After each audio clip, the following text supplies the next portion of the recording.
flowers. Diba? Palda for the flowers. Excited magtulip. Kailang time mo na ito? 5th time?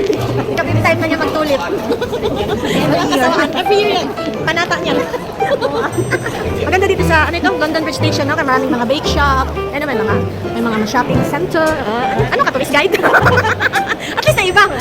Hindi na puro central. Hindi na puro central. At least finally, may iba na kaming maano. Tayo ng train. Baka ng train. Sige, mag-train line lang tayo. Ayan, parang hours time from London Bridge to Tulip Town. 3 stops naman. 3 stops lang from London Bridge to Tulip Station. Yeah, guys. So, maniwala kayo sa akin kasi sa City Mapper.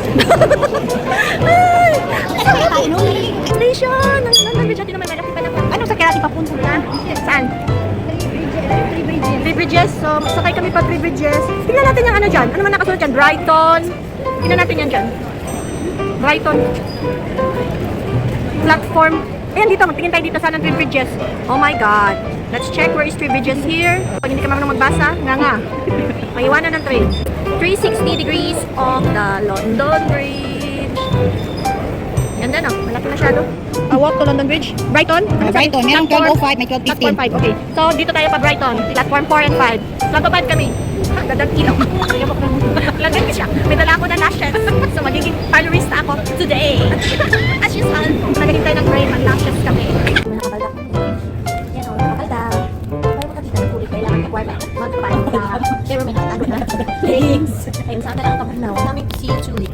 Nagwapas akong amiga ko. Nagwapa. Uy, nagwapa. Uy, nakalakad kami sa flowers. Kami sa flowers.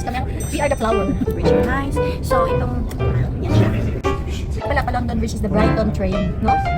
Yung nice na Brighton. 3 stops lang mo. So, Brighton? Ay, hindi. Ang Brighton, 1 hour. So, 1 hour from here. Sa lating mata. Picture pa pala tayo rin. Bukas pala ang glass ng tubig.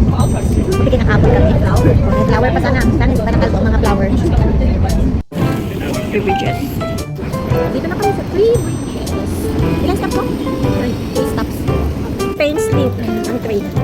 So, galing dito, kailangan mag-Uber ka or Uber or coach ka. So, mag-Uber tayo. Kung mag-coach, mag-Uber na lang tayo, no? Mahirap tayo? Ewan ko, tingnan natin. Magbigay tayo ng lesson. Kasi nag-tap kami from London Bridge. Pagdating dito, hindi na siya mag-Gatwick lang pala yun. So, mapilitan ka magbili sa train line. Kay train dapat. So, dapat magbili ka ng ticket sa train. Papunta dito. Oh, may Lidl na paglabas ka agad. Oh, pak. Saan ba yung coach? So, sakay daw kami ng coach from here. Coach. Where you coach? Coach or Uber, no? Uber na lang tayo. Mag-Uber na lang kami. Siya mag-tap. Uber from here. So there's Lidl on the outside. And this is 3 bridges. There you go. Kita na kami. Nuna kami ng tweet. So, lesson for the day. Makano ang Uber? 9.94. Okay. So, mag-Uber na lang kami. 9 pounds daw. From 3 bridges to Tulip Park. Yan, 9 pounds. O sige, book it. Naku, live. Bayaran lang kita. I pay you pay me? Okay. Maganda din pala ang 3 bridges, no? Char. May Lidl din siya. Same lang. Same. I'm so excited to Tulip. Siya excited pa rin siya kahit kalimanan niya. Pero ibang year naman. Naka-attire ba ako? Ang palda. Pansaw na lang. Ang palda. Hindi ka sulod. Palag kaayo. Ito pa lang outside. Mayroong ano doon. Snooty bar. Tingnan nyo summer na naka-short ng mga tao. Ala, ayun coach. Ano yan coach? Hindi yan. Malapit pala ito siya sa Gatwick, no? From London Bridge to Gatwick. Malapit lang. So we are waiting for our Uber. Mag-isakay na lang tayo dyan. Yung mga nakadress dyan. Maki-Uber na lang tayo sa kanila. Para mas mura-mura. So we are waiting for our sabi ni Uber, ending FZC. Malapit na kami magsakay doon sa isang LX. Mali ang ending. Makaya yun. Baka pagsakay namin, malipatan pa kayo. Balik kami sa... So wag ayaw patakagsakay. Kailangan sure. I-sure ka uli ng booking, ha? Para hindi tayo mapahiyak. O, babar. Salang, matalaw mo. Tama ba? Ayan ang attire namin, oh.